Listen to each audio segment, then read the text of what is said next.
loolu nag ñoom sàmmkat yi war nañ koo mun a bañ parce que nit ki tamit buy béy loo xam ne moom lay dundee atam yëpp nga ñëw dugal fa say nag wala say xar loolu ça veut dire ne que yow yaa tooñ donc lu mel noonu dafa am ay loi yoo xam ne yu ko war a régir pour que ñoom ñëpp ñu toogloo leen aussi bien les cultivateurs aussi bien que tamit ñi nga xam ne ñooy yor ay nag ak ay xar ñu mun leen a situer ci benn loi ci comportement yi ñu war a mun a am parce que à ce rythme là ni gis nañ ne que y a eu beaucoup de morts yoo xam ne ci yu jóge ci affaire yooyu donc il faut pas que l'État puisse rester impassible l'État doit réagir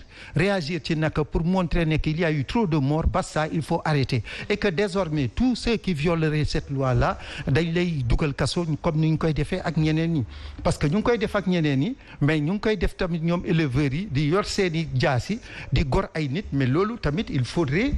que l'État prenne des mesures yoo xam ne des mesures pas des mesures dociles mais des mesures yoo xam ne qui s'appliquent su ko defee dinañu xam ne que à chaque fois que saa bu ñu commettre ay actions yu demee noonu lii mooy dal seen kaw su boobaa dinañ redéfinir seen bopp mais ce qui est en train de se dessiner ça devient maintenant une affaire courante dañuy ñëw saay bu leen neexee dugal seen i nag ak seen i kii su dee tooñ la tooñ rek du ñu wax ne que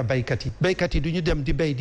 ba dugg foo xam ne waruñu fa dugg fa ñuy béy ñoom ñoo ko moomal état bi moo leen ko jagleel il faudra que désormais que c'est kii béykat yi ñu xàmmee ne que am na ay yeneen ni parti yoo xam ne mën nañ faa dem ñu sàmm fa ba pare te dara du leen ci fekk. justement bu weesoo li Léopold wax Abdoulaye ndax amul sàggante ci nguur gi. waaw mais sàggante dina am. parce que itam xëy na nguur bu tegoon ay garde-fou jëm ci li nga xam ne moo di déterminer li nga xam ne moo di tënk ko si loi laa bëgg wax amaana xëy na ñu bari daañu mën a moytu xam ni effectivement lii buñ ko defee wala boog la ñuy sàmm bu duggee amaana am na loo xam ne daan la goo xam ne daañu ko teg seen kaw payoro la goo xam ne daañu ko fay ki nga xam ne moo di baykat bi nga xam ne amaana gerteem wala leneen la nag beeg xar yeeg lii nga xam ne moo di bëy yi mën a lekk dans tous les cas diggante baykat ak sàmmkat coow li dafa yàgg te Sénégal tam coow li yàgg na ci loolu de ce moo tax it département yi nga xam ne sekk nañ ko muy agriculture ak élevage war nañu mën a toog waxtaan trouver des solutions par rapport ak acteurs yi nga xam ne ñoo ci yëngatu ba nga xam ne jàmm dina mën a lalu ci li nga xam ne mooy am te assez souvent ngaañante dina ci am wala bakken gu rot wala ay nit yu dalante te loolu war nañ ko mën a moytu dontale dañuy fàttali ni nomadisme maanaam ni ñu koy waxatee yore sa sàmm di dox dëkk ak dëkk dafa nekk réalité au Sénégal sore nañu loolu sédentarité par rapport ak li nga xam ne secteur élevage donc loolu mënu see ñàkk waaye tam mën nañu fexe ba nga xam ne dina wàññeeku bu fekkee ni ki yore nagam ak xaram dina xam ne lii bu sama kaw sàmm defee daan dina dalu sama kaw dina ko mën a moytu. Abdoulaye ginnaaw coowal passeport diplomatique yi beneen coow juddu muy passeport de service yi bu ñu sukkandikoo ci ministère bi ñu dénk wàllu bitim réew ak sénégalais yi nekk tugal réseau bi démantelé nañu ko waaye l'enquête bi dañu koy wëyal boobule document nag dañu koy jox bépp agent bi nga xamante ne da ngay liggéeyal nguur gi waaye amoo passeport diplomatique ñu ànd ci ay leeral ak Alassane Baldé. ministère des affaires étrangères nekk ci bëccëg bu bët setagul gannaaw coow bu fa judduwaat jëm ci wàllu trafic de documents gannaaw bu nga xamee nag noppeeguñu ci coowal li nga xam ne mooy passeport diplomatique yi te ñu jàpp ni sax ñaar ci agent yoon jot na leen a condamné ci boobule mbir mu mel ni beneen la ñu dàbbaliwaat gannaaw bu ñu nemmeekuwaatee beneen trafic bi yoon nag jëm ci wàllu réseau trafic passeport de service bi nga xamante nag dañ ci def ay qualité yoo xamante ni méngul ak li nga xam ni moom la ñooñee di liggéey suñ sukkandikoo nag ci élément njëkk yi nag juróom-benn ci ay doomu aadama jamono jiital loxo laal nañ ci daal nañ leen teg loxo laata nag yëf yi di gën di leer ci ñi nga xamante ni mooy ci ministère ba moom nag jël na ndogal xam leen nag képp nga xamante ne am nga yooyu la xeetu passeport nag mën ngaa jege si waat ngir ñu defaral lay beneen bu yees ñu fàttali nag passeport de service yooyu de ñu ngi koy jox ñi nga xamante ni mooy sénégalais yu mënta am lii di passeport diplomatique te dafay fekk ñu nekk di liggéeyal ca bitim réew nguuru Sénégal mën nañ ko joxeet moo xam bépp civil wala militaire bokk ci état seeni jabar bu fekkee ni rek defuñu benn activité bu nga xamante nag mën nañ caa jëlee koppar wala sax seeni doom yu nekkagul majeur. beneen scandale Abdoulaye ci ministère des affaires étrangères. waaw un scandale de plus gannaaw passeport diplomatique yi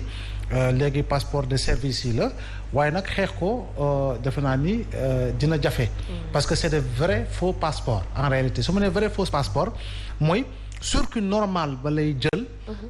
ak li nga xam ne fañ koy signé fañ koy tamponné lépp circuit bi dafay normal donc la cay faux mooy attribut yi nga xam ne jox nañ ko doomu aadama yi Léopold ban attribut professionnel la am ak leneen defe naa ne loolu moo si faux. comme ni nga gisee si la jiitu góor ak góor sax sëy nañu si ay faux documents par rapport ak li nga xam moo di acquisition passeport diplomatique. ministère des affaires étrangères nag comme moom.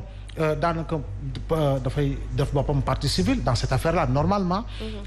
ubbi nañu l'enquête gi def naa ne nag war na jël ay matuwaay pour gën a verrouiller li nga xam ne mooy circuit bi nga xam ne passeport diplomatique ak passeport de service fa lay jaar ñu gën see ànd ak rigueur gën see ànd ak li nga xam ne moo di décision ferme par rapport ak li nga xam ne mooy saytu dossier ba remonter si nit ki nga xam ne moom la ñu war a jox passeport de service bi wa il a passeport diplomatique bu fekkee ne xam nañu ne kii du député te xam nañu du député du ambassadeur te xam nañu du ambassadeur du ministre te xam nañu du ministre ak leneen loo xam ne fonction bi moo tax nga war ko mën a am waaye nag war ñu tuutal suñu passeport de service ak suñu passeport diplomatique parce que benn jamono bu doon Espagne passeport diplomatique Sénégal dootul jaar dara fii nga xam ne moo di Union européenne donc nañ ko delloo gëddëm si par rapport ak mooy rigueur par rapport au contrôle bi nga xam ne moo si war a am justement foofu laay ñëw ak yow Léopold gëdd ak crédibilité bi passeport bi agent gouvernement yi di war a am ci yeneen i réew ndax bu lii di faral di am du yàqu mais c'est le visage du Sénégal qui est balafré mooy maanaam loo xam ne ni fu ñu nawee woon dootuñu ñu fa nawee parce que tamit c'est pas bien que ñu ay sénégalais yor ay passeports yoo xam ne ni ce sont pas des passeports yoo xam ne ni moom la ñuy voyager nga dem un peu partout dans le monde ñuy jàpp sénégalais yi à cause des passeports périmés à cause des passeports yoo xam ne ne dañ ko luubal ainsi de suite donc c'est l'image du Sénégal qui est ternie donc pour mieux mettre un terme à ça c'est au niveau du ministère que les gens doivent travailler dès à présent xool fan la faille bi nekkee jusqu'à ce qu'il y ait des gens yoo xam ne ni qui peuvent disposer aujourd'hui ay passeport yoo xam ne diplomatique yoo xam ne ni état bi joxu leen ko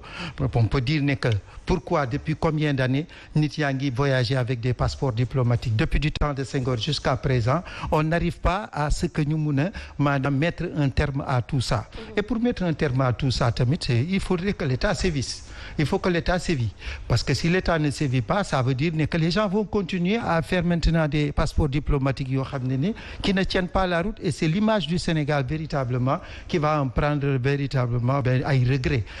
li am dafa yàgg mais il appartient maintenant au ministère ñu jéem a anticiper ci yenn yi parce que la plupart du temps li ñuy def loo xam ne ne du neex réew mi du neex kenn ci réew mi day fekk ñu nekk di nelaw ñu xam ko ba pare di bàyyi loolu muy law day dem ba nga xam ne day jël benn ampleur boo xam ne pour mun ko circonscrire day métti donc loolu moo tax il faudrait que ñuy def par anticipation parce que bañ koy def yàgg na ça fait pas aujourd'hui par arrière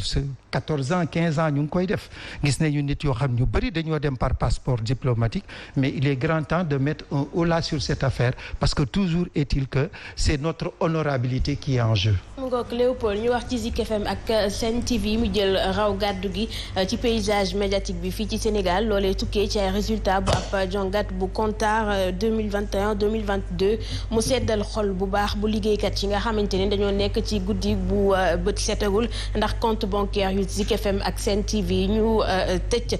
fisc daal di koy def jaarale ko ci ab taxation d'office direction bi itam ñu ngi koy rafetlu yooyu les jéego nga xamante ne def nañu ko waaye nag njukkal gi yëpp ñu delloo ko téléspectateurs yi ak auditeurs yi ñu jàpp ne looy jik njaak ñoom ñooy njaak ñoo ni ceg